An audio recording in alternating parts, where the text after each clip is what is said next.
And we're back with day three. Welcome, everyone, to the Synthase Composition Challenge. Say hi in the chat so we know you exist. Um, it's really good to see these submissions coming in from familiar names, and we're really looking forward to hearing what you've done today.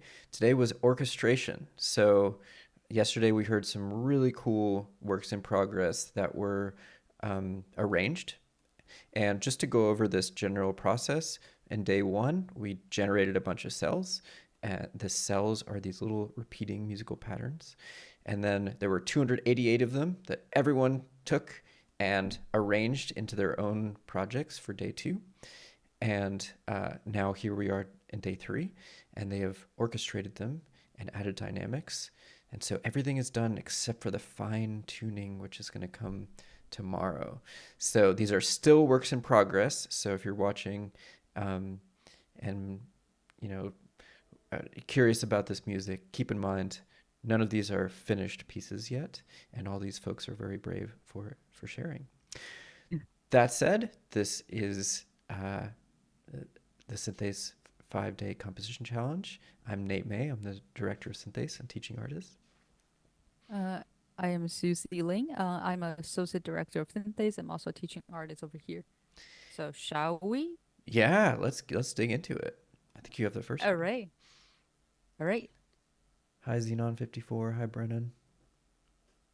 I feel like you have you have the tech thing. Like for me, it's like I just need to make sure I share sound over my Zoom. So Oh first thing yeah. first, we have Sergio. Hey Aaron. Let's go.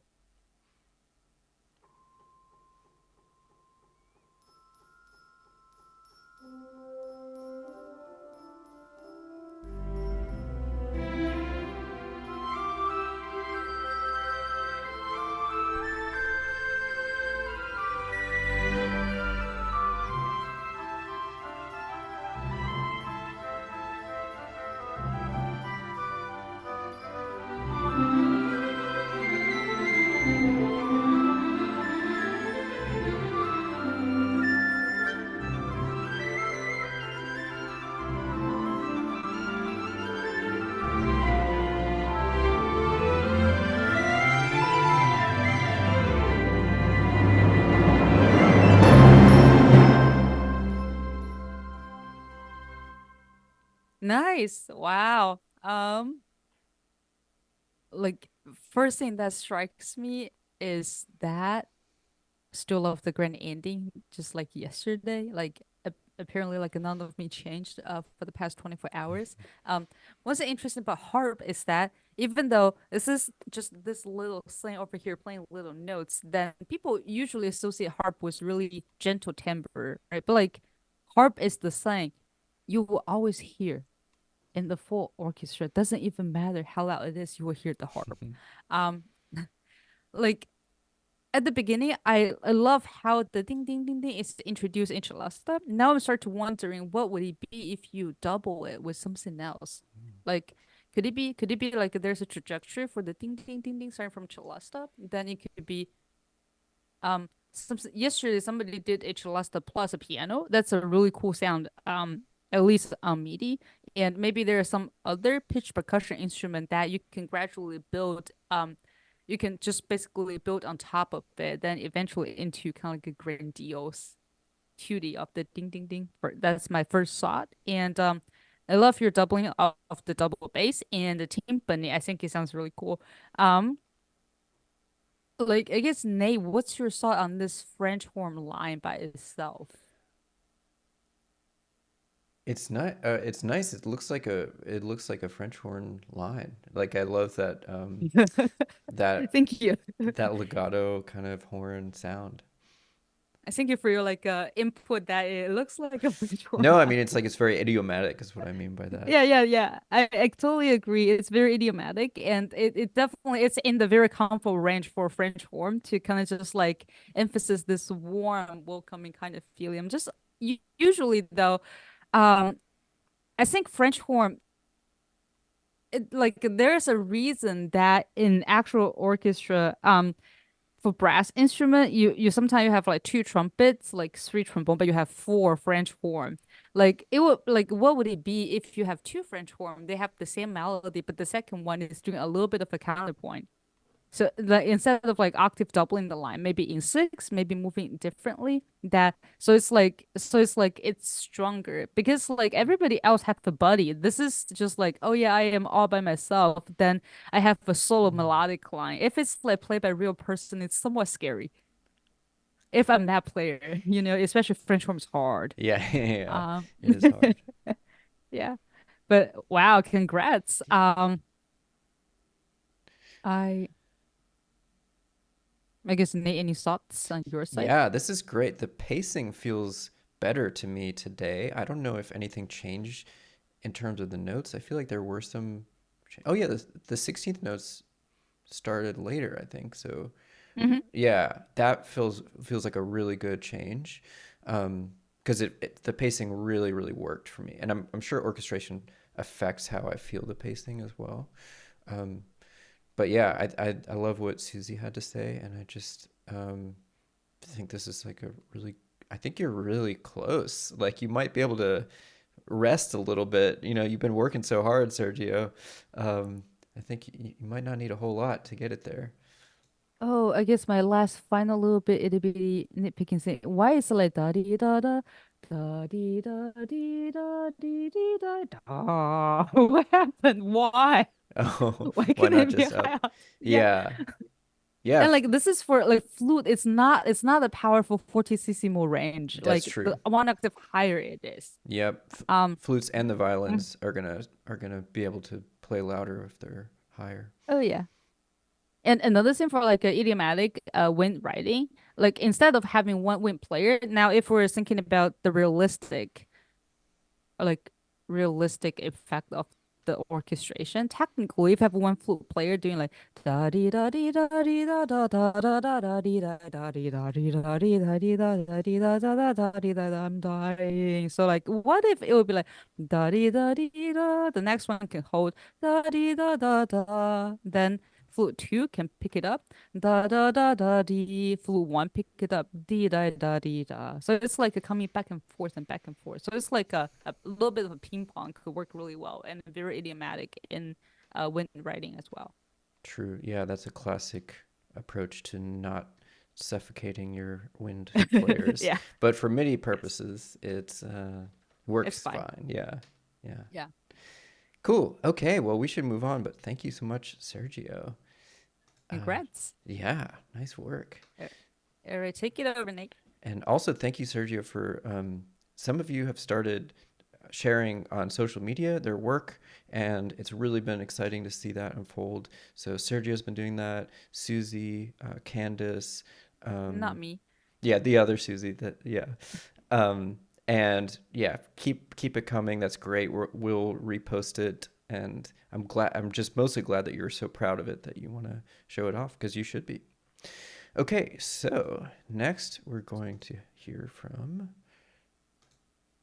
Sergio is in the chat. It's like Oh, 10 great. a.m. Oh, nice. Okay. Next, we're going to hear from Dola. So I think this is the first we're hearing from Dolo. So I'm excited to hear Ooh, exciting. this. Yeah.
By the way, this one is 10 minutes long, so at some point, I'm gonna fade it. Okay.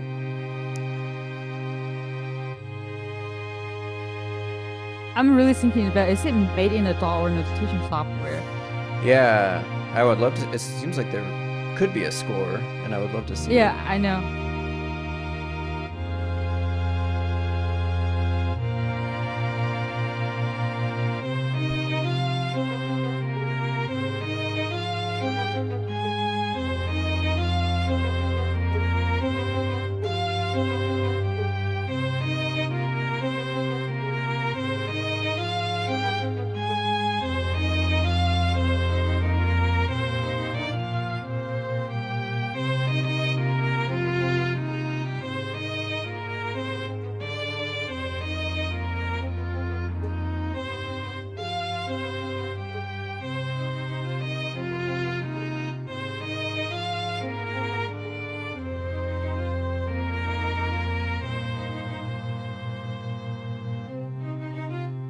Okay, that's a good place to give it the studio fade. Thank you, Dola, for your submission. This piece will really, really shine after some fine tuning because, like, when in the middle of hearing that, when there are so many layers in the back of my head, I'm just thinking, oh dear me, this could really use some mixing because, Mm. like, especially when the low register gets kind of mm, like that kind. It reminds me of can you hear the music from Oppenheimer? That like basically the synth just like is faster and faster. Then like everything's kind of just piling on top of it. Though it starts to feel less sweet to me when like all of the YouTube shorts and TikTok shorts start to using that whenever it's like enlightening moment. Loses its effect. Yeah, Yeah. cool. Yeah, I'm also curious about whether this is playback from a notation software or whether these are the sounds that we're meant to hear because the brassy sound is kind of almost synthy. Wasn't quite sure if it was meant to be real brass or if it's meant to be a brassy synth. Um, and then the strings, if this is the sound, if this is like the final sound, definitely I think you can use some tweaking to make them maybe sound either more like strings or less like strings because right now they're I was kind of thinking in about the same thing. yeah, right now they're in Yeah. that zone where it's like it doesn't quite sound like a retro like string synth, but it definitely does not sound like real strings. So adding some reverb I think will help in the next step as well. It's a pretty dry sound. um, The but notation software string is always hard because it never sound like a real string. It just sound like, yeah, this thing, you know. So yeah. I've been just wondering if you're using notation software, Dola, what would it be instead of if like assuming if you're aiming for like a not super stringy sound, what would it be if you just like get your double bass and cello up, get your violin down, have like the reverse orchestration, having them play in like the range that your notation software will be so upset than just glowing red. Then just see how it sounds. Maybe like it will sound really cool. I don't know. You Yeah, know? I love how Susie's all about embracing the like wrong things when it's only for playback. But when it's for real instruments, you got to keep your players happy, otherwise they'll Yeah, rebel. yeah. Yeah. Somebody said it sounded like the Me, Westworld intro. I think that's yeah, C Len pointed that out. I can totally hear that. yeah, I can hear that too. Okay, we should move on to Candace, but thank you, Dola. And also, I do want to make sure everyone got the memo about cells. I'm sure there are some cells in here somewhere. That sounded like a piece that could have just come from, any kind of prompt rather than specifically this one. So if you did work in the cells, impressive job hiding them. And it's just really interesting to hear how everything is kind of evolving. Okay, let's check out Candace's. While you're pulling it up, I'm just like, what do you think it is about being a good composer? What's like the number one quality of being a good composer? I would say intuition. What would you say? Be a nice person. Be a nice person. Because Oh, like that's just like when you're writing for real people, you need to make your player yeah. happy, make them want to work with you again. That's why In some ways, I love thinking about if it's MIDI playback. I'm like, heck yeah, I don't need to make MIDI happy. So how do you be a nice person when it's just MIDI playback? Then you need to be nice to your audience Nice to your by like audience by by bringing something interesting, right? interesting, yeah. By slamming their ears with a page full of black MIDI notes. Okay, I'm all for it. here's Candace. Oh, sorry, I did that. Start that over. Okay, sorry, Candace. Here it is again.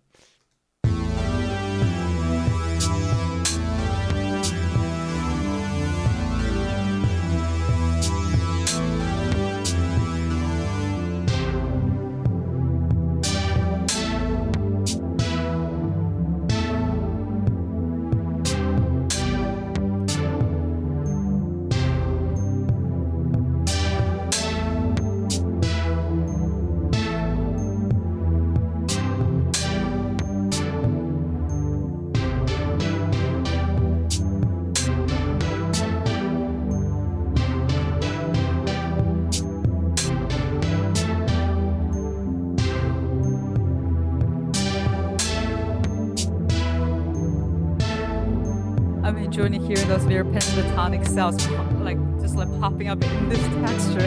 Yeah. Yeah.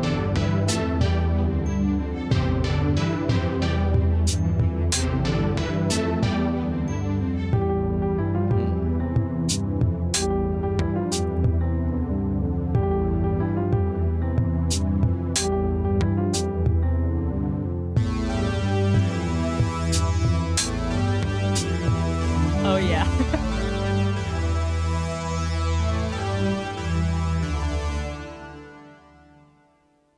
All right. Congrats, Candace, for successfully wrestling GarageBand. I know you were posting about that.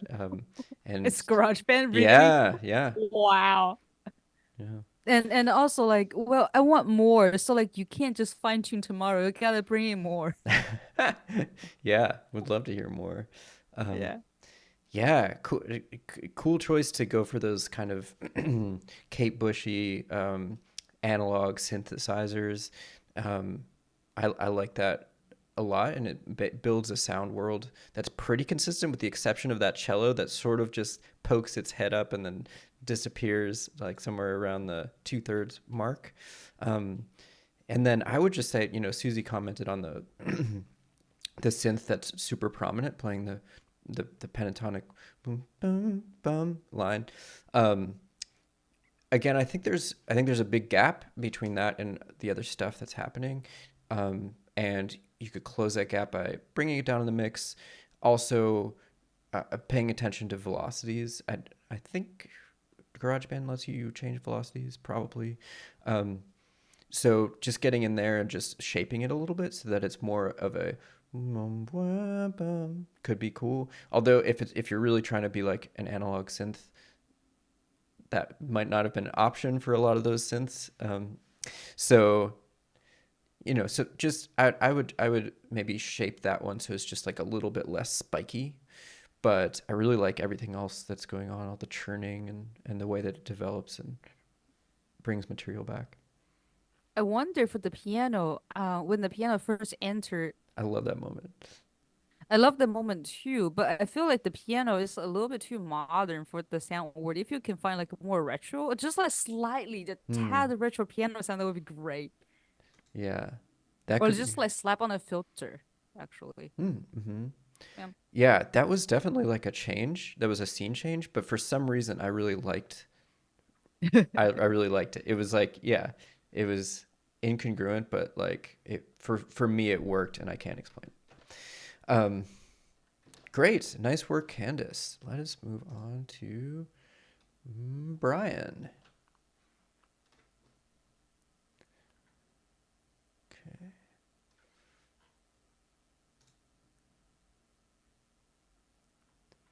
Give me 1 second. Are you having trouble finding Brian? I found it. Just having an old man moment. Oh.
it sounds like Ableton to me. Oh, okay. Huh. Yeah. I don't know. I don't know how I feel. Like for me, each DAW sounds slightly different. Mm-hmm. Yeah. Yeah, cool.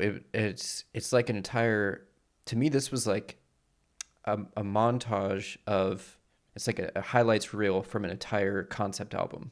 So it was like this was maybe like a 10 track album and we're hearing just a few seconds from each track, kind of faded into each other.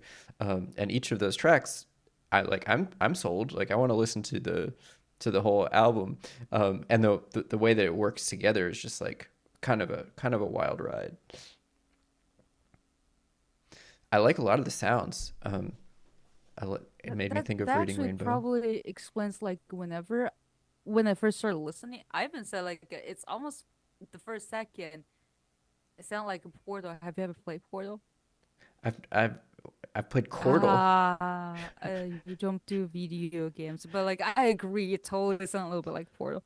Um, but then Portal kind of just reinforced my motion sickness. I don't know why I can't do Portal for more than 20 minutes. Okay.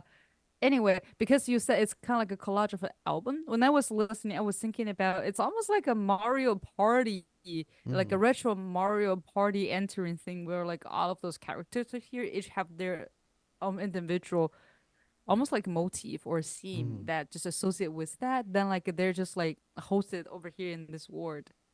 Yeah. Okay. Yeah, I can see that. Oh, FL Studio. Okay, cool. Okay. Um, yeah. So I guess in order to make it more coherent, I would probably think about, which of your MIDI regions can you just like move to one of your existing instruments so that we're not, cycling through so many different sounds. But if you really like the kind of kaleidoscopic approach, then you might want to take some of the same uh, MIDI material and then bring it onto different instruments. So there would be two possible ways of making it more coherent. Cool. So next we have Esteban. Thank you, Brian, for taking us to a totally different sound world. I enjoy that sound word. Yeah. Okay. I think this is the first we're hearing from Esteban as well.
Oh.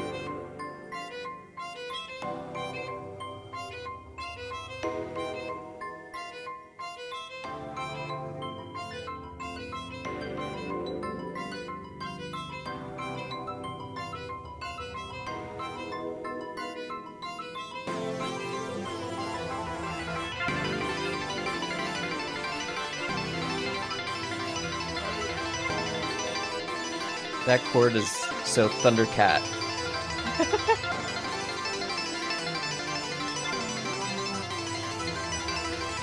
That one.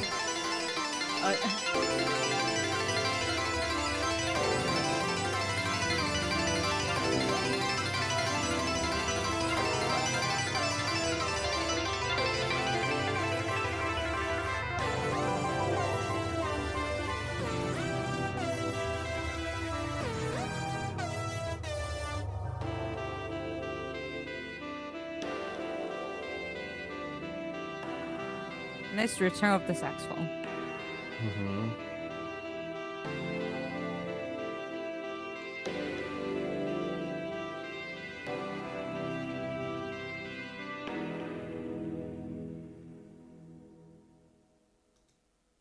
Right. Nice work, Esteban. It's really interesting that at the very beginning, I'm like, okay, it could be generated from a notation software. But then it's kind of like the beginning for me. This is a very interesting low bass over there, plus a violin that sounds like it could be coming out from any notation software. Mm-hmm. You know, then then gradually the sound was just gradually morphed into one that's like cohesive and coherent. Yeah. Like Yeah. that, yeah. I think the effects also really helped with that. I mean, this is dripping in reverb. Um, and so, Esteban, you got a head start on tomorrow, which is fine tuning. And that's where we're kind of talking people through the process of adding effects. But just maybe as folks are working on that step, you can kind of keep this in mind. Reverb can be a way to bring everything into one space. It doesn't have to be this extreme reverb. You know, this helps with the style that is going for, but reverb in general can be a way to bring everything into one space. Yeah, I love the instrument choices. I love the like trippy, like, kind of glissando things.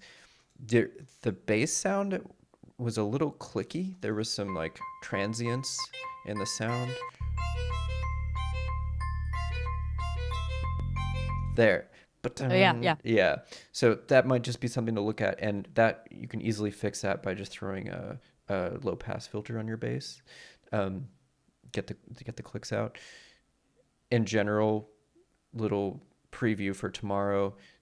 If you have high sounds, you can just throw a high pass filter on them to get all the low stuff out. If you have low sounds, sometimes you want the high stuff.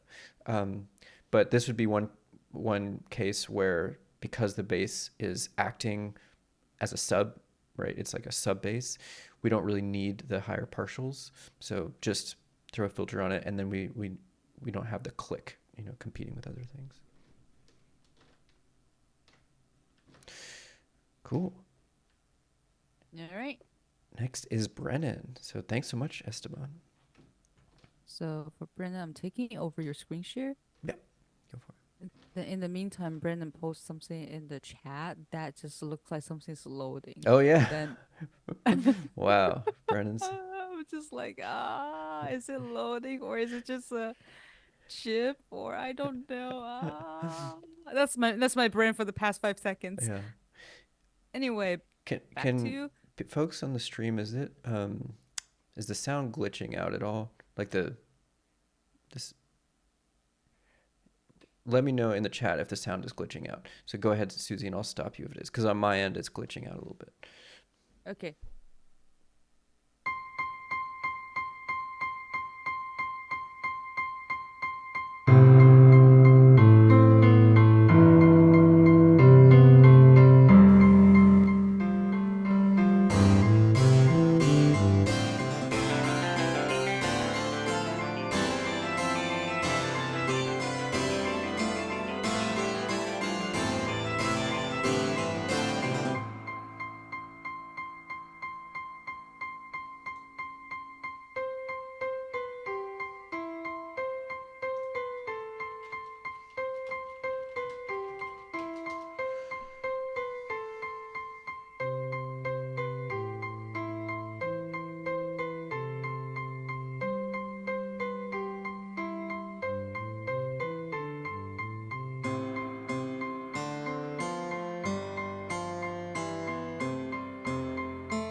I like how you just answering A minor. Um, one thing to look out for, like for tomorrow, is that it might be a good time to start pay attention to like mixing, because as soon as this part enters, the first thing I did was like open the mixer, then I see like a glowing red. Um, basically, um, whenever we have more instrument, we want them to be like 1 plus 1 more than two, instead of like working against each other. So like take a look at the mixer could be really nice. And another way to think about, I think, especially right now, we have so many layers. It's a good time to start thinking about who's the foreground. What would you like the listener to hear, right? Like as of now, like for me, when this happens, super cool, really exciting. Then like I kind of like I perceive this as a Schnicke version of you have a wall of sound on your face. I love those. Then, but like if that's not your intention though, then it might be good to think about what's my foreground.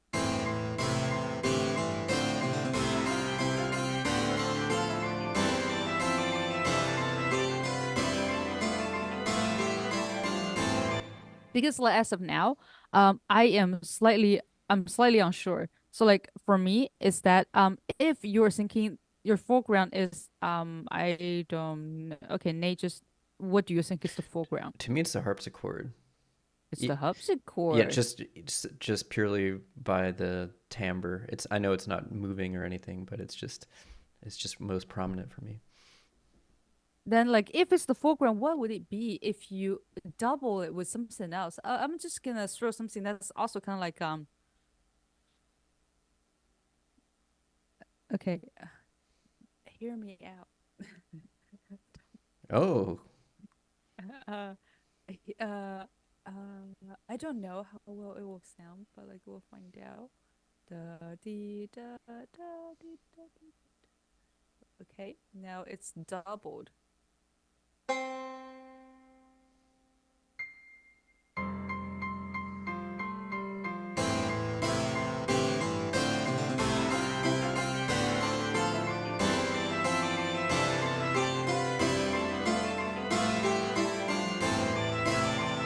yeah.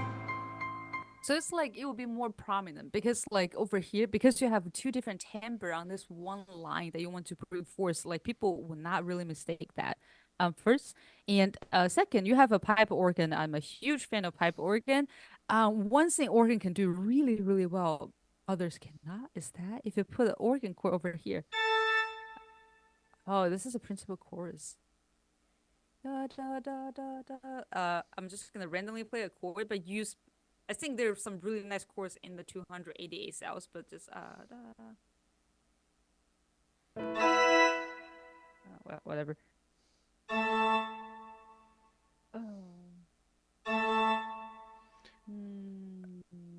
I really like Hmm. that moment, by the way. It's that little triplet right before the pong. Yeah, I like how the triplet is just like, oh yeah, bye bye, I'm gone. Then throw in some tie. Then what if dynamic wise, because now we're really quiet. What if I'm just throwing where's dynamic? Music, piano. Oh yeah, we should be Uh, talking about dynamics too. that's also a way to like bring something forth. Like if you think this is the foreground, say like give it say mezzo forte, mezzo forte. Like over here for me it's a wash. That what would it be if you go from like you just kind of like move it forward a little bit. Same to this line. Um,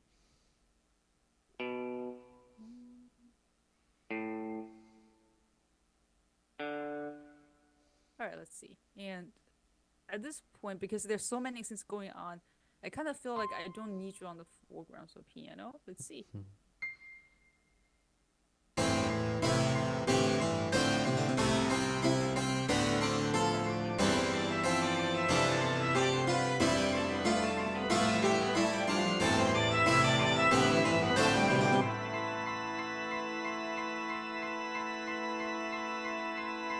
Maybe change a chord over here. Don't just hold this one. That's definitely too low. That's my fault. Yeah, like Ooh. organ does those kind of like long held chord in the background, doing absolutely nothing or changing one note really, really well. Mm. So, yeah. Um, well, congrats. I think like now there's some like fine tuning to do, then it's gonna really, really shine.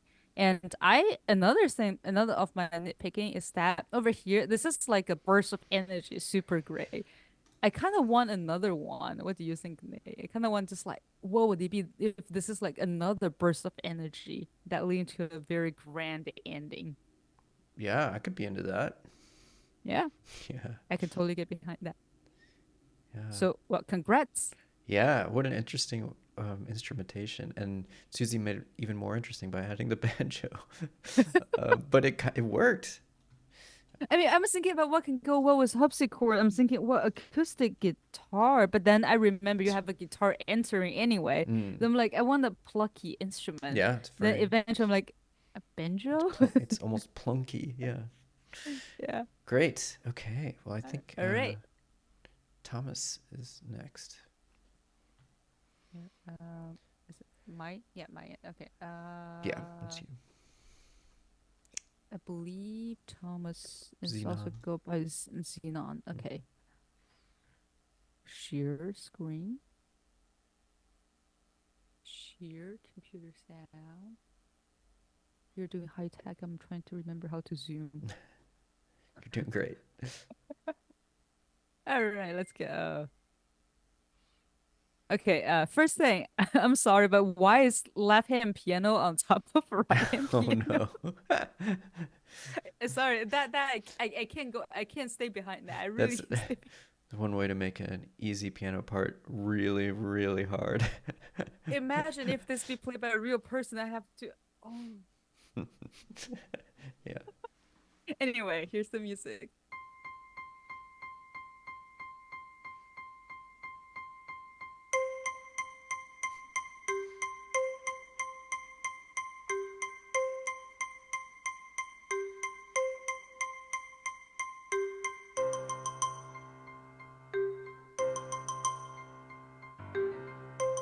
Oh.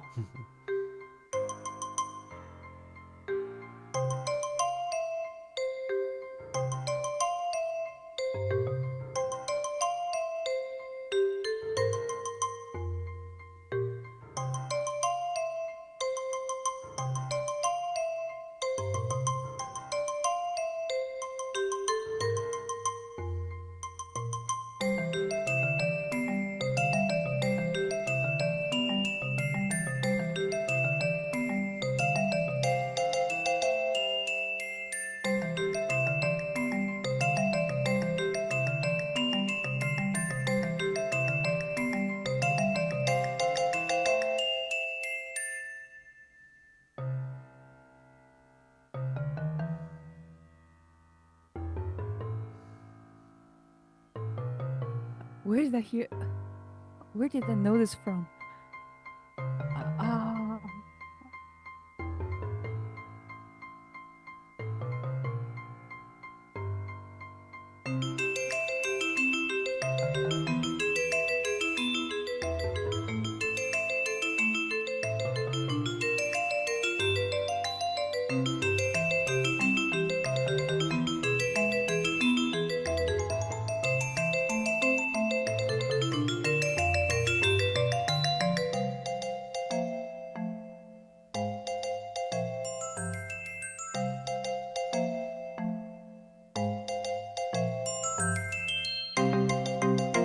Hmm. Yeah.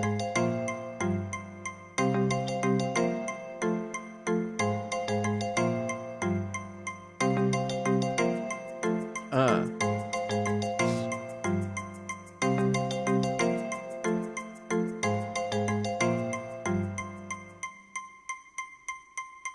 oh.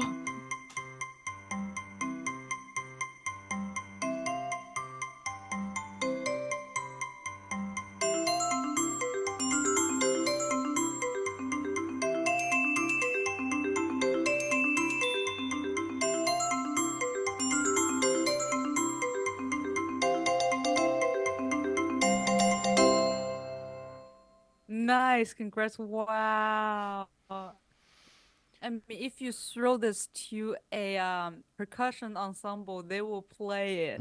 They totally will. After you switch back the left hand piano and right hand Yeah. piano. Also Um, need to maybe look at some of the stickings. I don't know. Stickings are always, tr- uh, trickier than they seem like they should well, be. okay, we can talk about sticking a little bit, like especially when it comes to like a chords. Basically, whenever it's like four stick, this is definitely a four stick piece. If you have a piano or a keyboard of any kind at home, try to work it out with like your hand like this. Hold out your Hmm. thumb and your pinky.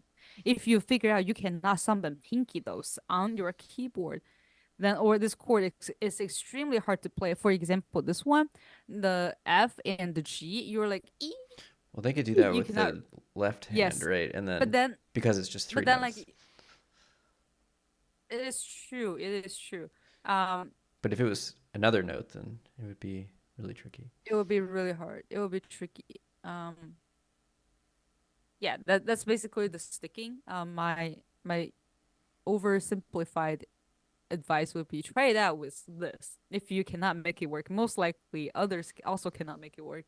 Um, like music wise, I like the sound where it's really consistent, and I like when maracas enters, even though it's just called percussion over here. It works really well. Like I believe both me and Yeah. Nate were like, Yeah. whoa. Yeah. And I love the speed up then into a new section. I think that the pacing went really, really well. Um, my only nitpicking. Do you have nitpicking?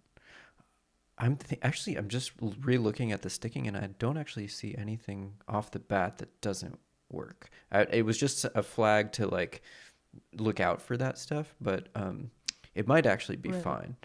But exactly what Susie said is a great way to think about it. Um, Like my yeah, only thought is that like going up until here, you're the ding ding ding. I love how it just like it's on and off and on and off. Over here for me it's a little bit in terms of pacing wise because it's such a continuous energy. Over here it's when I feel like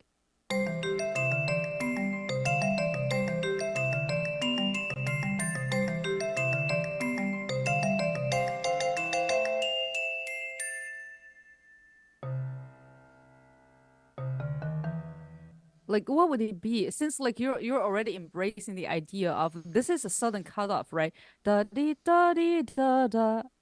Instead of let it ring, what if it's like da dee da dee da dee da da? Just well, you have the score, so I'm just gonna copy and paste. It's not gonna do any harm.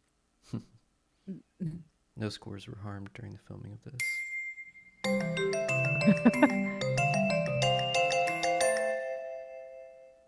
Oh Then you yeah. don't need this bar anymore. Okay, are you sure no score or harm during this? Okay, one bar is being brutally excluded from this word.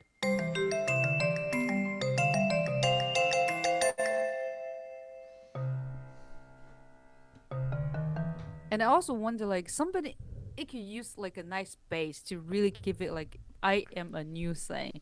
Da dee da da. What if I'm just give it really, really low? See?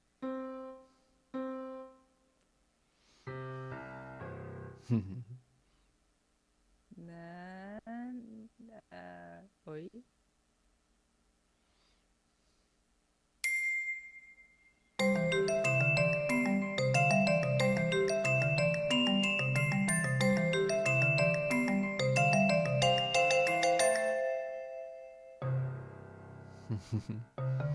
It gives it a kind of a dark Yeah, undertone. what if it's just like da da da da da da da, da. Then surprise! I am not lined up all the way. I am every six. Oh. All right, let's go.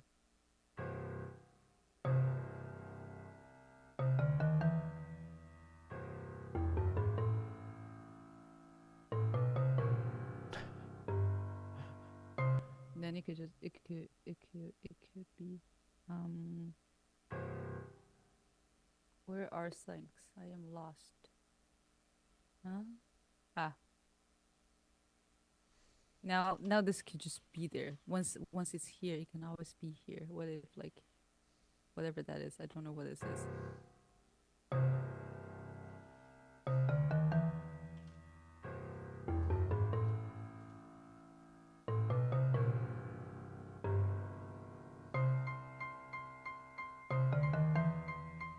Yeah, this is not playing. But No. anyway, that's the thought.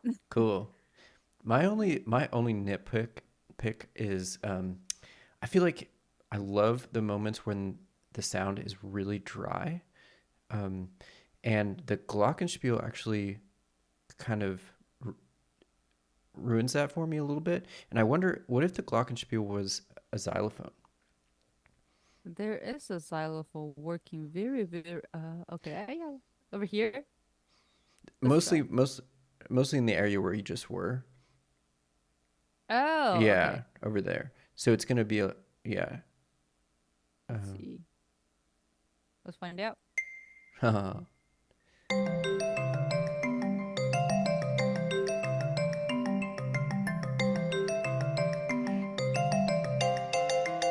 Yeah, I think it would have to come down the octave, but just an idea of like having a really dry sound as much as possible there. I think that could be nice. Ooh, is that a castanet? Oh, nice, It's just like, oh, I can make a sound. I made a sound. cool. Well, we All should right. probably move on, but thank you so much, Thomas. And people would totally play this. All right, so take it back. All right. I'm gonna stop share. So next up we have Vasi. So we heard Vasi's yesterday. We'll get to hear how it has progressed.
I love the harp.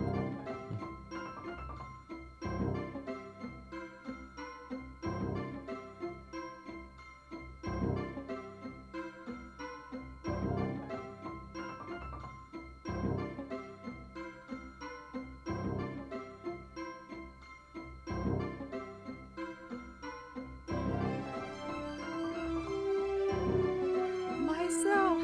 Oh,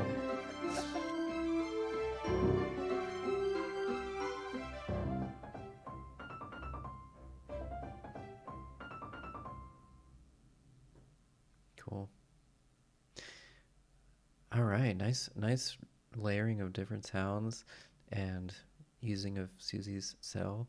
Um, I love the pizzicato sound word. yeah, yeah. So I kept thinking more about sustained versus short and dry sounds in this Right. listening as well. Um, and there was I think my favorite moment was, let me get it back, was right here, because everything is quiet and it sounds quiet. Like the timbre is quiet and the dynamics quiet.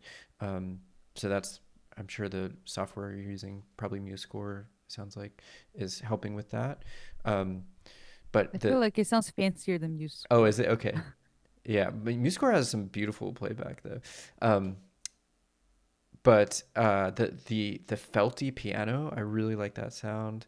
Um, and then there was a moment where I thought we were going to move from the short dry sounds to sustained sounds, and it almost felt like that was a deliberate choice you were making, like when when the brass started coming in. So I'm about almost halfway through now. Oh, right here. Oh, so the Yeah. winds.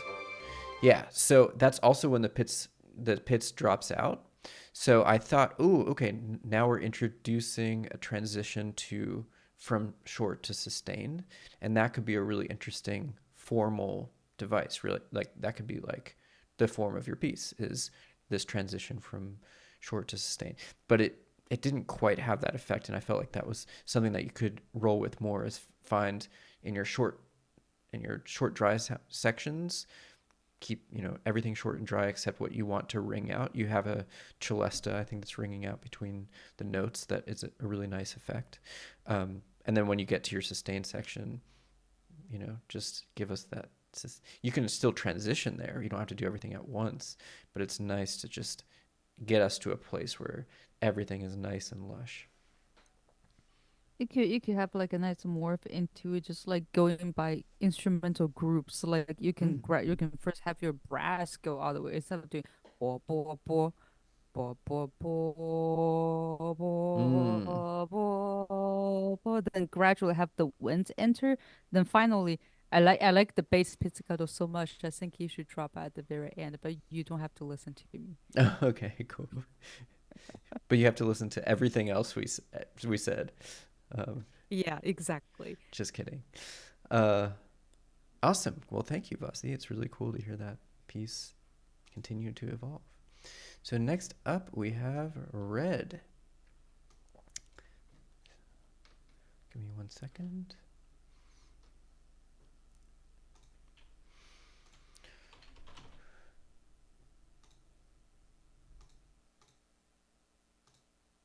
Here we are.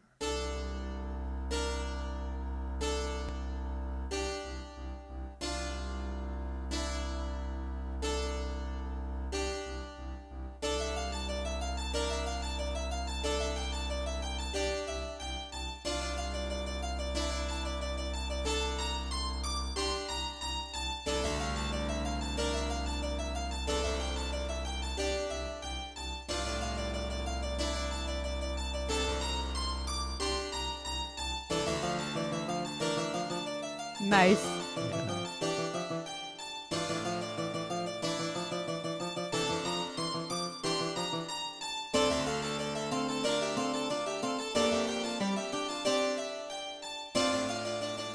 Red listened to your ideas.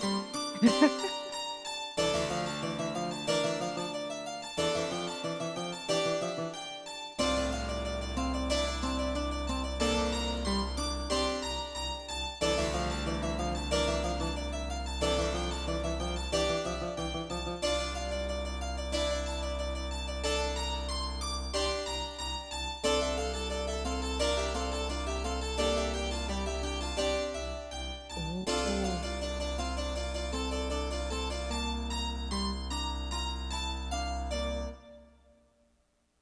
Nice. I'm just wondering for the ending because the bass, it's so nice when it first enters. Toward the end, since like you're slowing down, what would it be for the bass to be?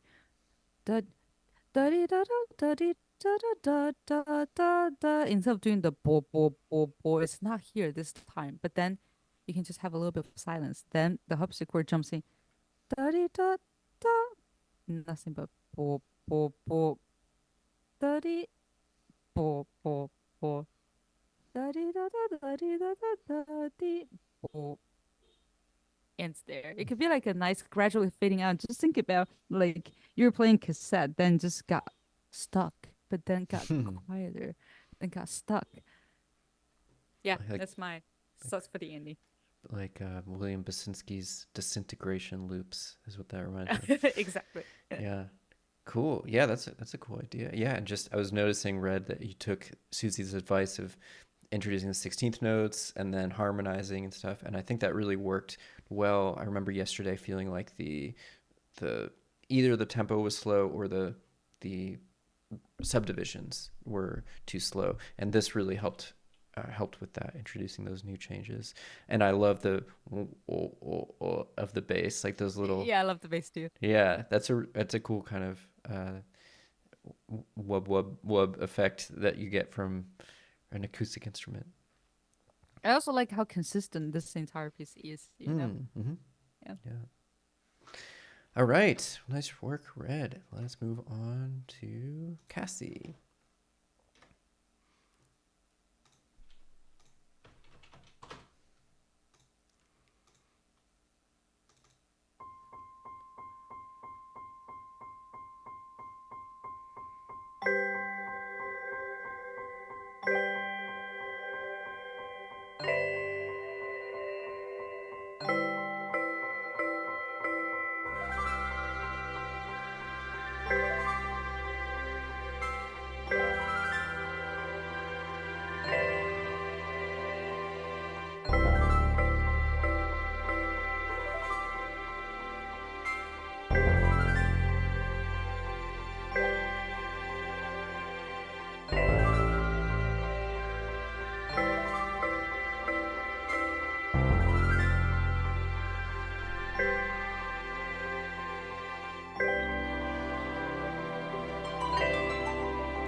What is that?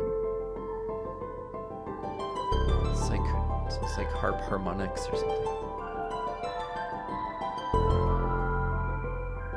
It feels like fake human voice.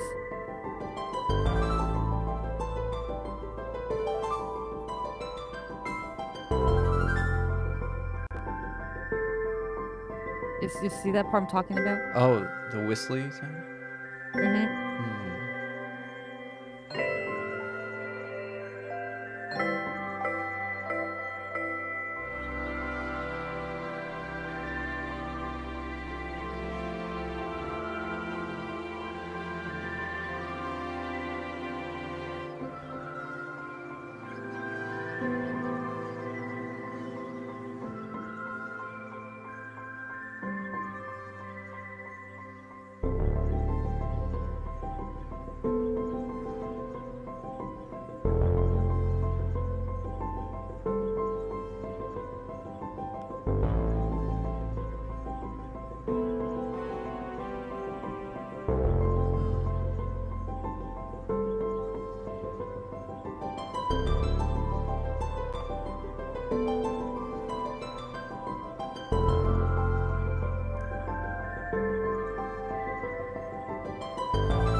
All right, Cassie. Nice.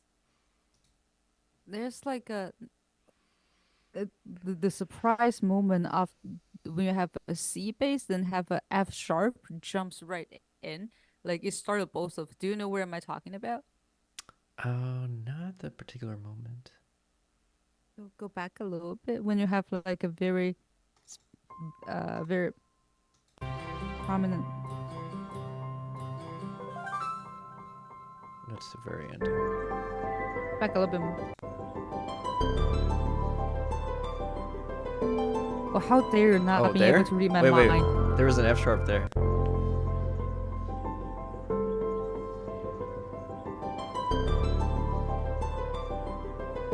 That one?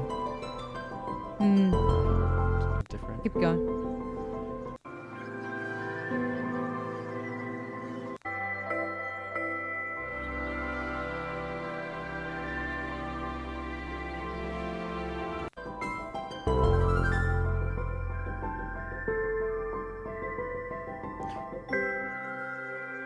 We might not find this Well, particular F sharp. okay. Anyway, it's like that was a very surprise entry for me, and it's just like it really stood out to me. And like when something's really surprising, it's like if you like it, I will repeat it. So like people just like, oh yeah, this is part of the scheme. And Mm. if if not, then I would probably do something to make it less startling, I guess. I will try to find that specific moment later. Okay. Yeah. Cool. Um, yeah, the timbres really just work together so well. It's like a lull for me, and I love that there were some toneless sounds in here too. The sort of Hmm. whispery, warbly sounds really Yeah, add. that when said it sounds like a winter ice seem to him. I Mm, agree actually. yeah, I can hear that. Yeah. There's also this one moment I wanted to point out, right here, somewhere around here. You can hear the warbly sounds, Mm-hmm. and that whistly thing is great.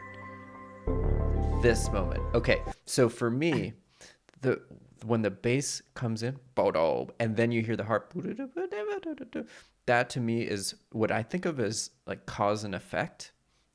Which is it's like the bass pushed a button that turned the harp on, and to me that's like a very visceral effect. It's like it's something that I can feel like, and it just caused this thing to happen, and I love when that happens because it's something that makes it feel like the instruments are connected into one, you know, machine or organism, depending on how you're wanting to think of it. But it's like activated. The bass activated that harp.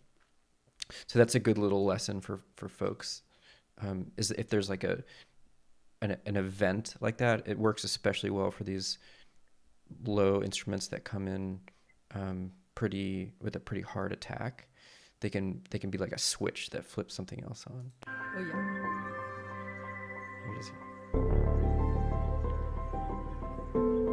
And the bass is loud and the harp is soft, and that helps with that too because it's like a resonance. And I mean, like another thing really nice is like in the background there's a very soft like string, like behind the harp. Mm, The, see, yeah, uh, yeah. it's like those are the details that really just like highlights the whole piece. If it's just the bass and the harp, it would still be cool. But then Yeah, you don't really get that lots of that layers. Yeah. yeah. I felt like the first there was some stuff in the first.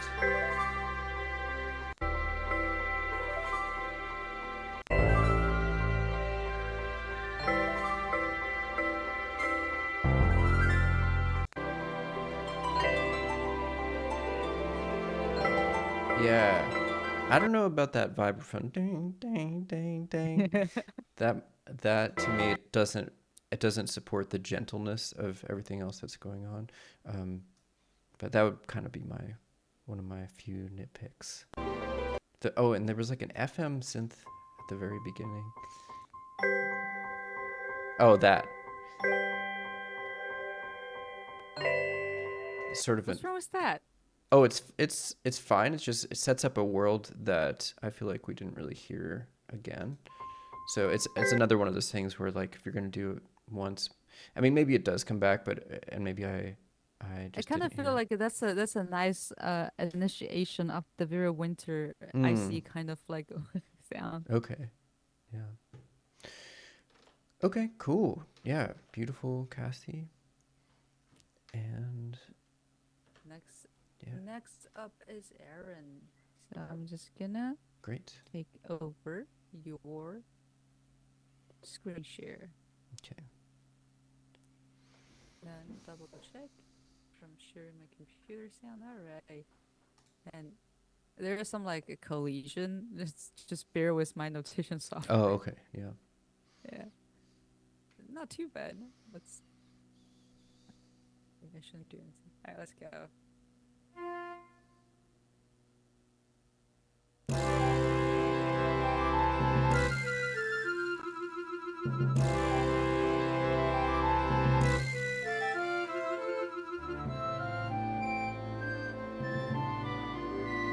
People love this.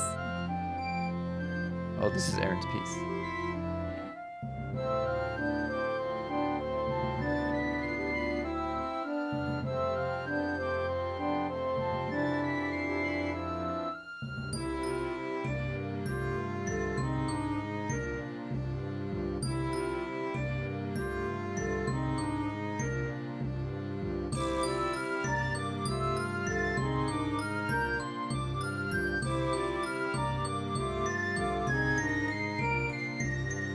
Yeah, I think it's the wrong percussion instrument too. What is that supposed to be?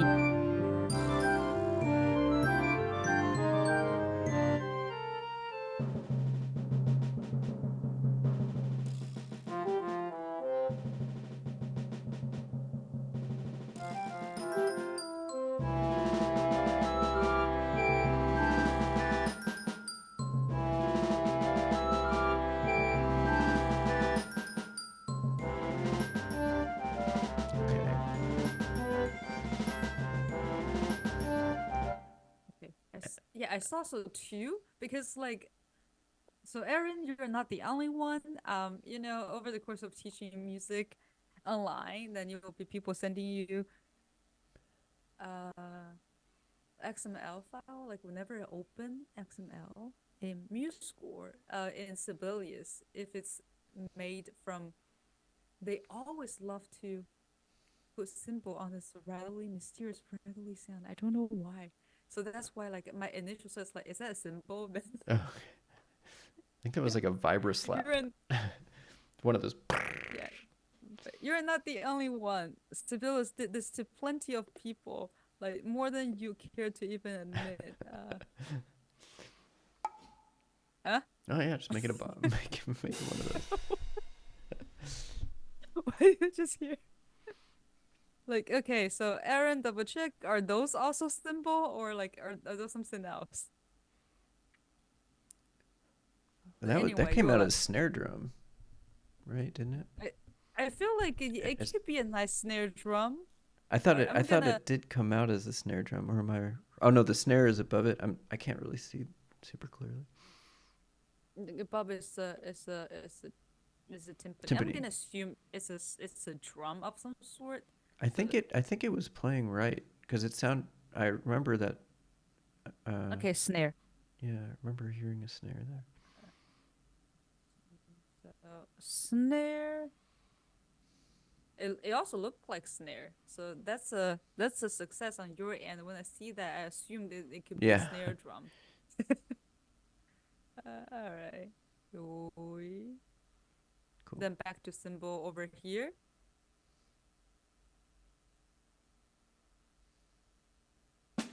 Okay, it looks right.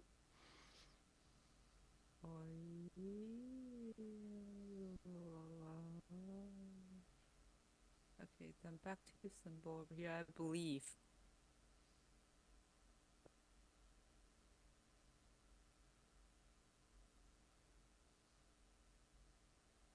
What have I done?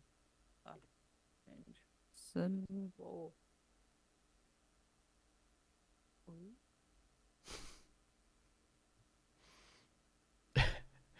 Um, I'm an ex Sibelius user, and I just the that thing where it's like you change an instrument and it says like Too simple. Too snare drum. Too simple. Like, You can close it. All right, all right. Try again. Attempt number two.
Nice.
Nice. all right. A cup. I like how like meticulous you are about your snare drum. That it like it really pays off. You know, you can actually hear the dynamics. It's super satisfying. Um, Yeah. Beginning sounds great. Over here, I like how you bring the 16th notes then like into a new section. I'm just wondering, since like over here, it's already a new section. I might bring it on even a little bit earlier, like probably here. It's just me. You don't have to. I kind of feel like up until now we're very well settled in the eighth note pulse of ah. Yeah.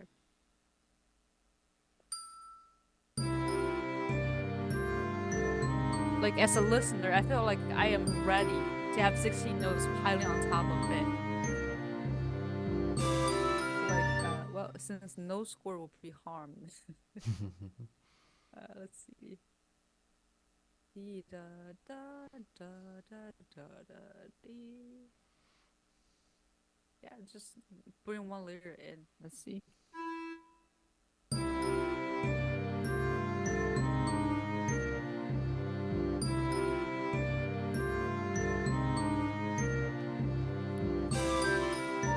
Like as a listener, I feel like I am ready to have this on. Then my next nitpicking over here. Right now, great. Um Technically though, like in real world, French horn and trombone are not that common to be like to be doubled. Like over here, since they're both playing like legato lines, it would be it's great. But like up until slightly later, when it has more of a punch to it, feel like it might. What would it be if this is instead of a horn, a trumpet? Um, I, and especially over here, like what if we just add a trumpet? Um, bit? Like, what if it start with your trombone? Then we kind of just pile on top of it. Mm.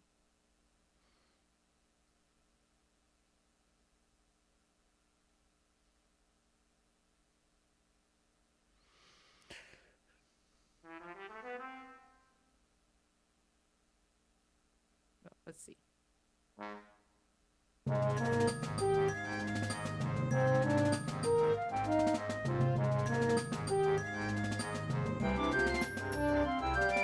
It's slightly too low.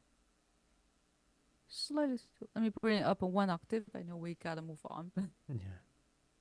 yeah, let me bring that one octave and just. Aaron's appreciating the brass feedback. Yeah, the French horns and have a I believe it's a conical bore that makes it like a much soft, like a gentler sound than the trumpets Yeah, and trombones. So pairing trumpets and trombones, it's like it's just one instrument, so that can be nice. like that's why.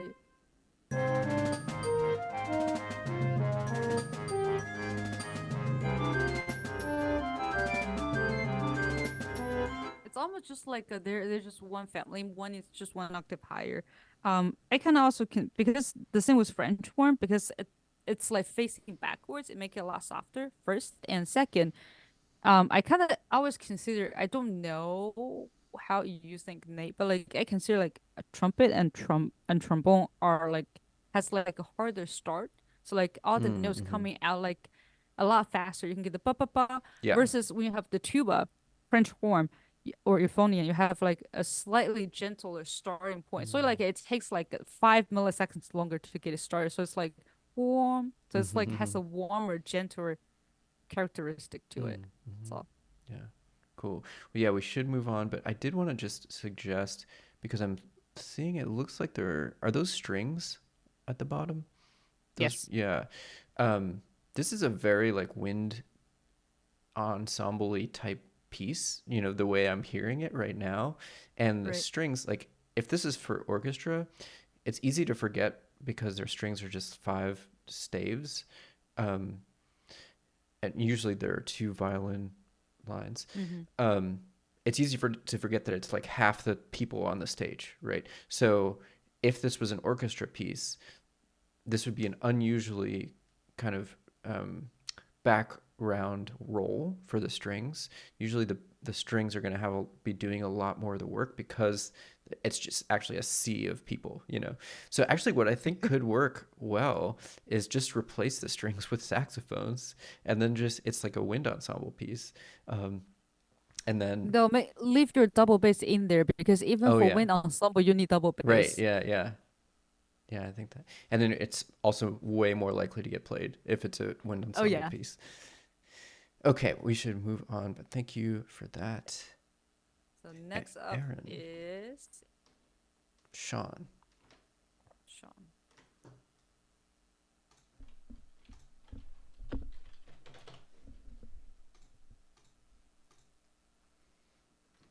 Okay, give me a second. Oh,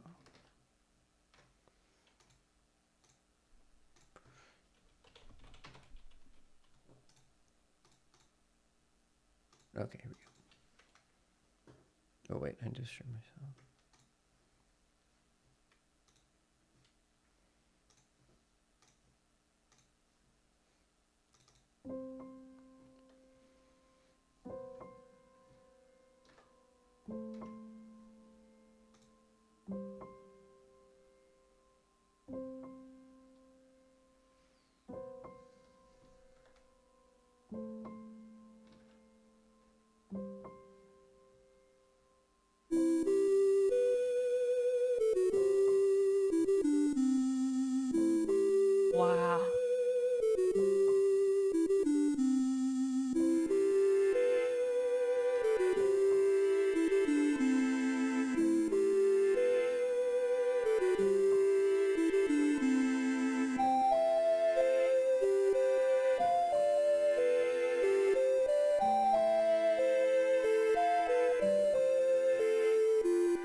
I like it's now back.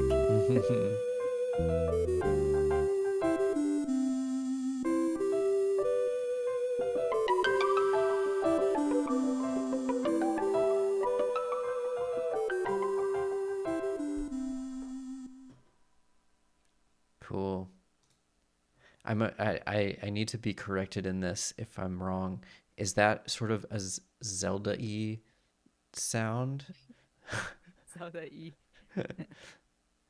What is Zelda E? Well, Is it's that like like a ocarina, it's like 8-bit. I'm imagining, you know, early Zelda. I don't know. I'm just making this up, but you all know better than me. It's definitely got that 8-bit sound, which creates a lot of artifacts, right? So when you down sample something to when you like bit crush something to get it down to fewer bits than the original, you end up with a lot of noise, and so that's for me that it's like when the sound went away, we lost the ocarina thing, but we also lost like kind of a wall of noise that we might not have realized that we were hearing. I bet if you looked at a spectrogram of this piece, that ocarina would actually just be like a huge like splash of high frequencies that are kind of like cut all the way through because you're getting a lot of noise from that. So I feel like it works really in chiptune music. It works well because everything has that. And so basically on every single beat, you just have like a pulse of noise because all the instruments are stacked up on top of each other, making that noise sound. But when you're trying to blend it with something like a piano, something gentler, something more acoustic, it's it's just good to keep in mind that that like sound is very it's got a lot of frequencies in it that are not the pitch that it's playing. this that has like a lot of girls, basically. Sure. Yeah. Yeah. Any other thoughts, Susie? I mean, I like the sound where it's very nice and interesting, and I like how I like the pacing. I like the toward the end. I definitely have this dee da da dee da like Mm-hmm. stuck in my head. So like I feel like for a piece of music, whenever it really depend. It really I guess now it's going back to depending on what kind of composer do you want to be. Um, Elliot Carter, he said that they're like somehow bringing up Carter. They're like Wasn't where I was going with that, but yeah. Uh, I mean, like, there are two kinds of composers. One is the first time composer. What does that mean? Is that, like, as a composer, your intention is that after one hearing of this piece of music, your listener would just like have that take home. So, like, Mm-hmm. for me, the take home is like, oh yeah, I have this piece of information in my head. It stuck with me. Therefore, you're successful. Or there's like several time listening composer that is like well, I think like he's definitely seen this in favor of himself, but then it's like they're a composer whose music is really complex. After the first listen, you feel like you don't really get the full scope of that, but then you will like it more after you listen to it more. Mm-hmm. Yeah, so it really depending on where do you want to be. So I feel like this is a really successful first time listening piece. Mm-hmm. Yeah, Yeah. because of that catchy thing. Yeah. Mm-hmm. Yeah. I'm just gonna kind of sec. Yeah.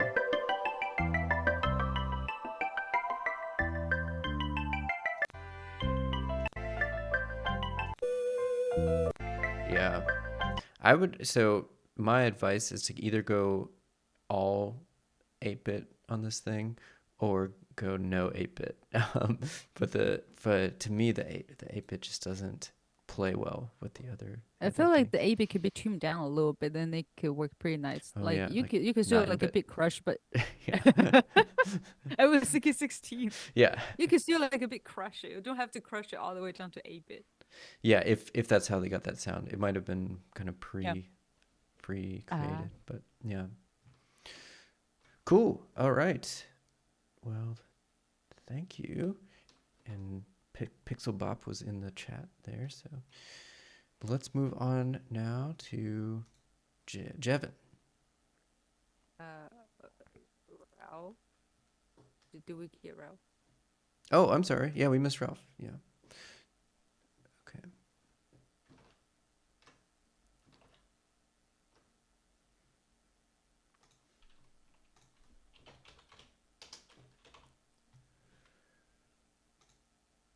No thoughts on Elliot Carter.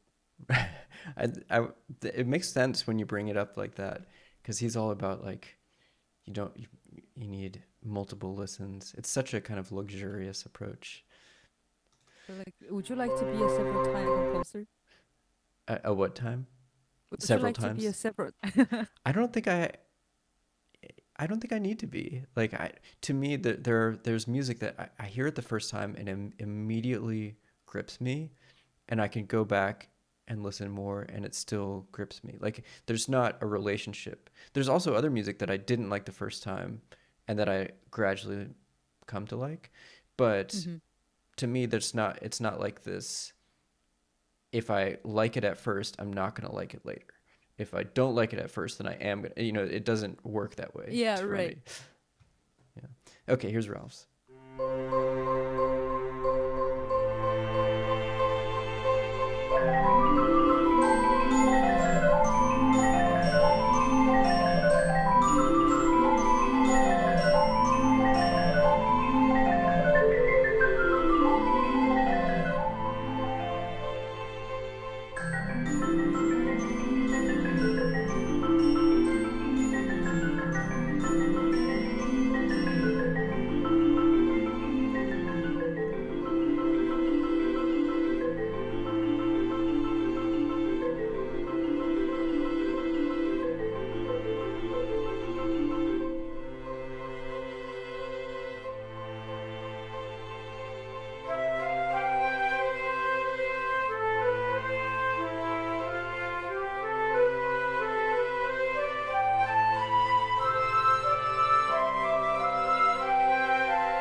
Right. Cool. So, Because yeah, go ahead. first thing, like the ending, um, if you pay attention to it, it's like da da da da da da da. Da. There's a bap. So like if you do a fade, that could be avoided. There's a very soft what? A very soft like clip in the end, Oh, there's a clip. indicating you did not do a fade out. Oh, yeah, yeah, yeah. Yeah. That's okay. It's work in progress. Yeah. Yeah. Cool. I another one that's kind of like windy percussiony, but with also with strings. I would say, Ralph, for your fine tune day, my one word for you is dynamics. Um, Hmm. just thinking about how you can both several layers at the same time, how you can bring more dimension. You do a good job of bringing down the ding ding ding, so it's still in there and it's very quiet. That's really nice, that the fact that it's so subtle. What else might be living in that sort of underworld there with it, um, which would allow us to have other things kind of in the mid range. So that's the vertical dynamic question. You also have the horizontal dynamic question, as in how do things change over time? And that, as we talked about yesterday, is not just a question of loudness, but also a question of orchestration. How many Right. layers do we have? What range are they playing in? Um, because you know, high flute is loud flute. Low flute is soft flute. Sometimes dynamics are built into the range of the instrument. Um, yeah. Anything else on that, or other things, Susie?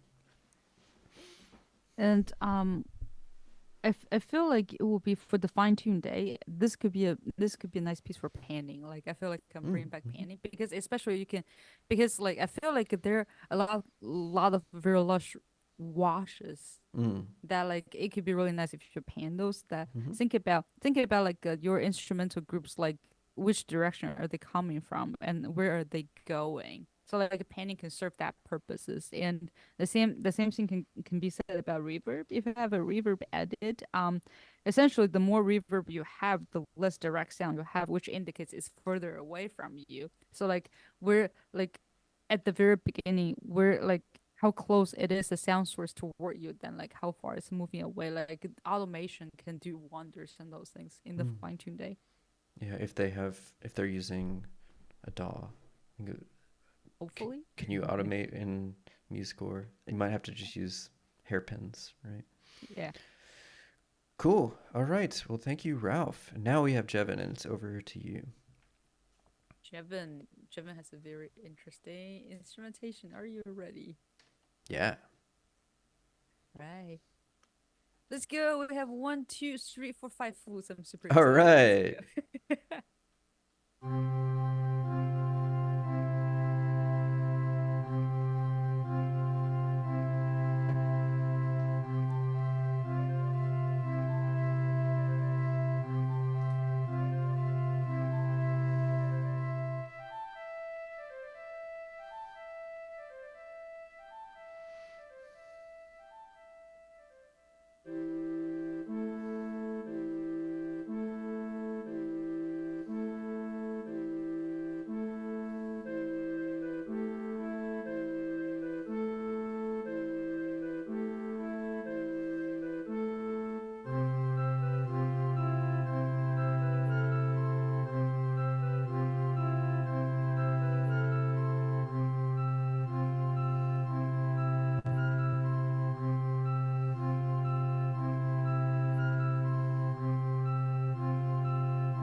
I Nice. appreciate that.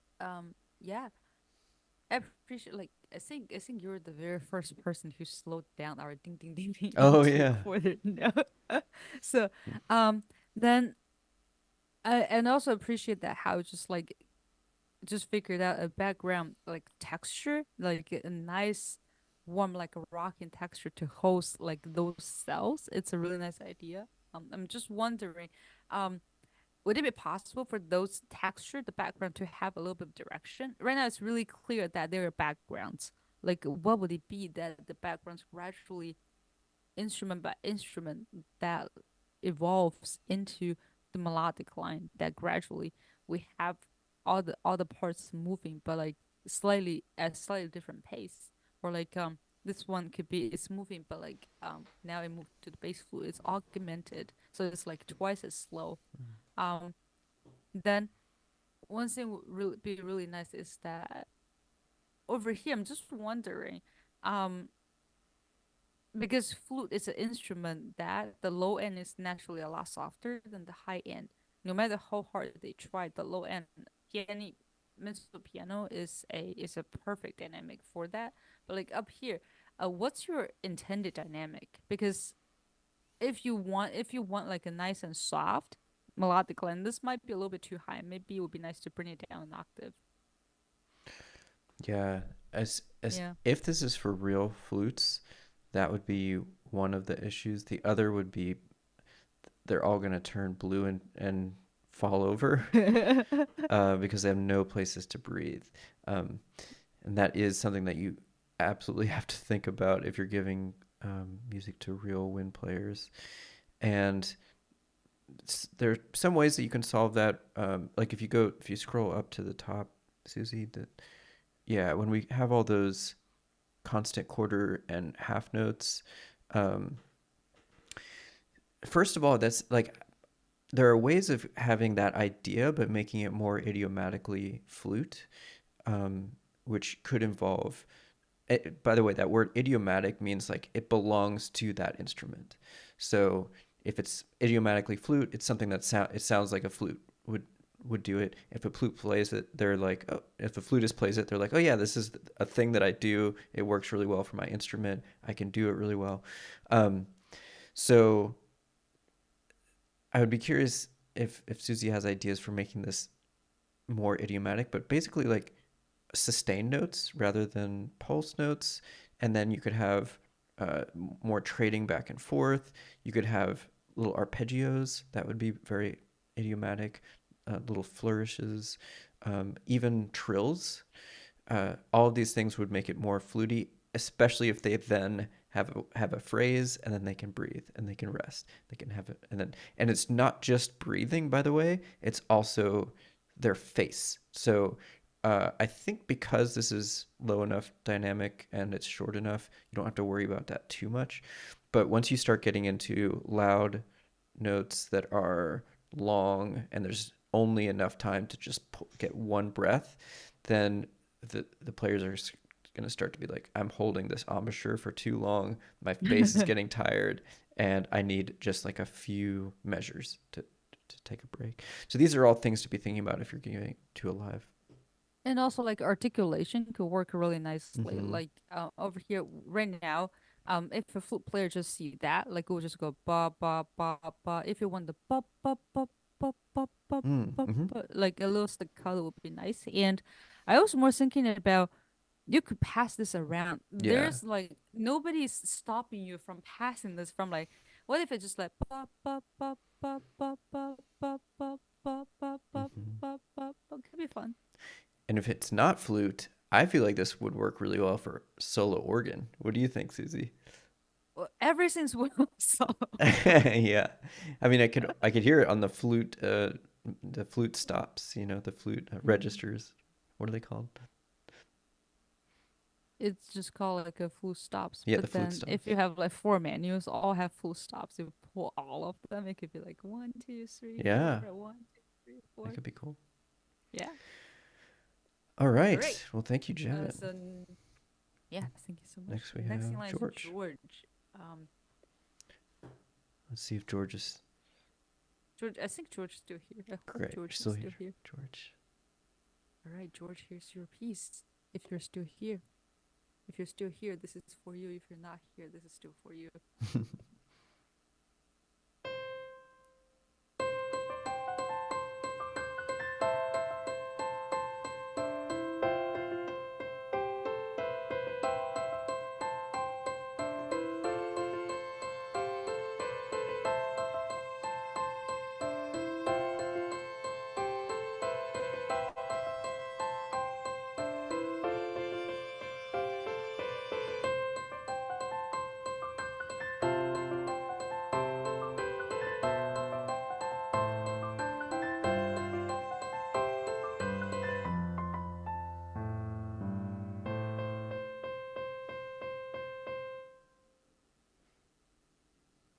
I don't know what happened over here. That looks scary. The villa situation. And what is hand handbells? Okay, Hmm. okay. Um, maybe I can make it come true. Hand. Okay. Yes. Bye bye piano. Oh, Okay, we have to do it again. Uh, piano is piano. Harmonica. Gonna make it come true.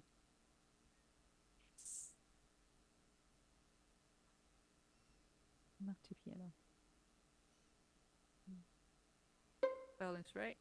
Block is right. Okay, let's go.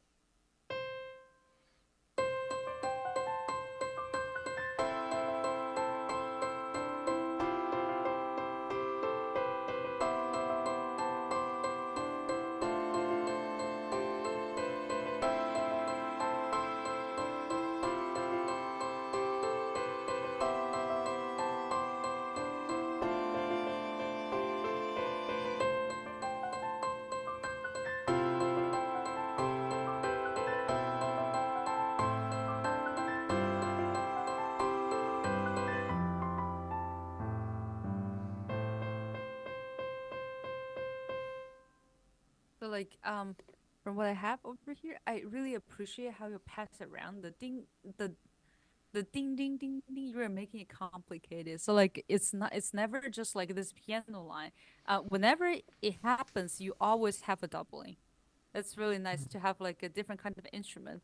Um, and the pizzicato violin, I think, is a really nice touch. Um, then I'm just like wondering when you're doubling pizzicato violin, eventually, I will appreciate to kind of like have a direction. Like right now, we have so many really nice moments over here, but then thinking about where are we building toward? Are we building toward somewhere, or are we kind of like subtracting from something? Like that is something as a listener I am not super clear about. So like I would appreciate like if you're building towards somewhere, so like there is a obvious like landing point. Because after all, if you're going climbing a mountain, you want to get to the top. That land somewhere, then do something else. Like right now, I feel like we're still in the climbing, so I'm not sure. Maybe there are more. Yeah, that would be exciting. Like I kind of I want more, and my cat is rolling on my digital keyboard. Like oh, yeah, that's what that sound is. Great.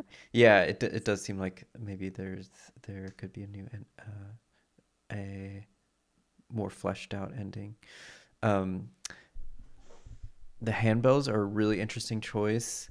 oh If yeah, if you're trying to write for real handbells, it is possible to have a solo handbell player, but they can only, I believe, just play two at once, and they have to be able to put one down and pick them up and stuff. So that's the sort of thing you would definitely want to collab with a handbell player if you're trying to do this in real life. Um, Otherwise, oftentimes when we hear handbells, they're in a choir, so it's just multiple people playing a single line, which can be a really cool effect if there's it's like especially if they're spread around. I just accompanied handbell choir last Sunday. Oh, cool! Oh yeah, yeah. Wow, yeah, it can be a You really can like magical just sound. like for like just like keyboard percussion. You can like four mallets. You can four handbell. It's really cool. Oh, you Like can. swing. Oh, okay. Yeah, you can out and in a different sounds. Wow. Yeah, yeah. It's just like. Okay. Wow, I stand corrected about the two at once. But like I would say, like think about like a point, like your landing point. Where would you like to build toward? And then you can even like reverse engineer from here. Like, what's your grand landing point? Then like going, okay, so I probably should have this enter here, that enter here to get there. The after landing points, think about, do I just want the piece to end there? So like I turn it off, but Sibelius like it's open when you're turning on the software. It's like a little thing from Actros Sibelius. The da da da da dee da dee da dee da da landing point so nice. Then winding down da dee da da. Then it's this new project. Yeah. Can you explain actual Sibelius? Because some people might not know that Sibelius is anything but software. Okay, Sibelius is a person. It's Yeah. a it's a Finnish composer. Uh, he writes cool music, and the Sibelius software uses actual Sibelius music as they're like opening the software. saying like I don't remember exactly what I believe symphony number. I don't want to I put think out it changes misinformation. by the version of the software. They move through the symphonies. But like right now, it's the da da da. It's a cell da dee da pushing forward a little bit Okay. transposing dee da dee da da. Landing point stands there winding down da dee da da. Nice. New project. Yeah, yeah, that's great. Yeah. So Okay, so thank you for that, George. We're now on to our last one. Thank you for hanging in with us. This lasted longer than it kind of crept up on me. I thought this would be a shorter one, but we went into more depth. So now we're going to hear so from every Vincent. day Nate's like, let's make sure let's keep this under control every day. I'm like 1 hour. We're going to do 1 hour. Yeah. Yeah, 1 hour for sure. Well,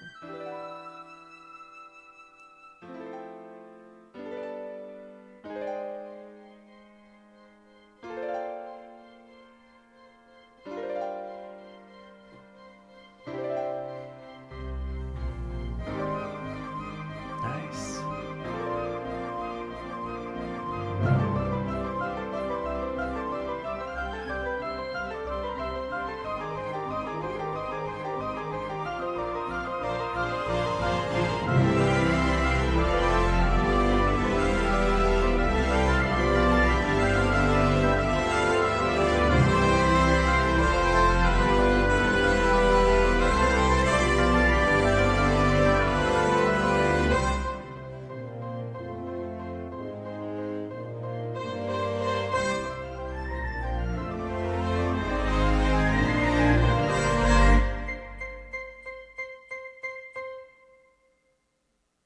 I like the surprise ending. Yeah. Yeah, it's almost like a little Pixar short. Yeah.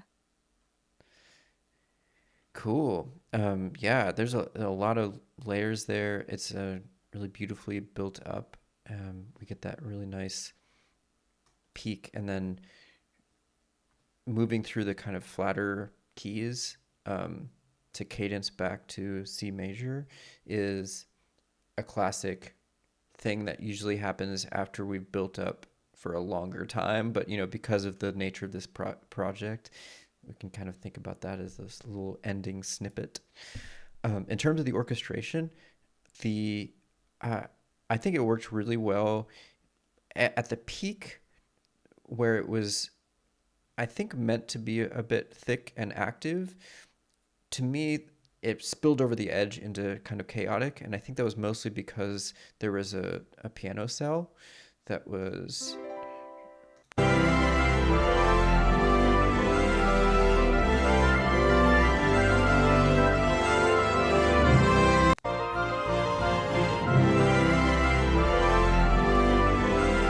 Yeah, there's just a very active piano cell. Um, that was And kind of in there with a lot of other stuff. Yeah. like it's whenever like this very full texture first enters for whatever reason, it took me a second for me to like grasp on the beats. Like for a second, just like Mm. where's my groove? I don't know why. Can you like play that landing a little bit? Oh yeah.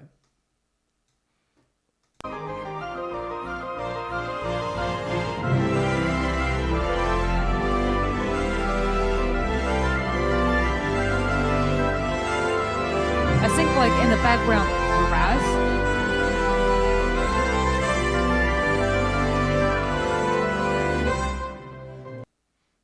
I feel like in the background brass when it first like hit the downbeat is fine. Then the brass somehow started to triple it right afterwards. That kind Mm. of throws me off a little bit. Yeah.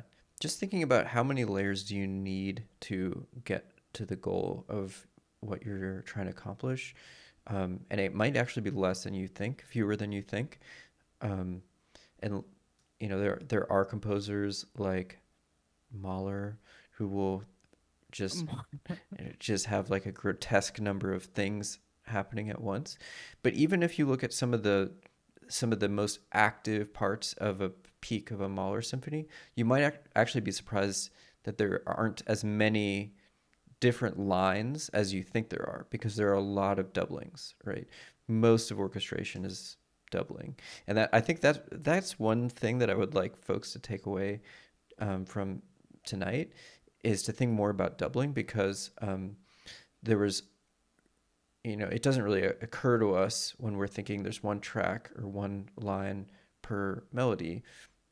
It almost feels redundant to give that to another instrument as well. But actually, what we're doing is creating a new instrument when we combine that with something else. So something like this big peak moment here, I don't think we need quite that many gears, moving to get that effect that you want. Some of them might be kind of taking away from the effect.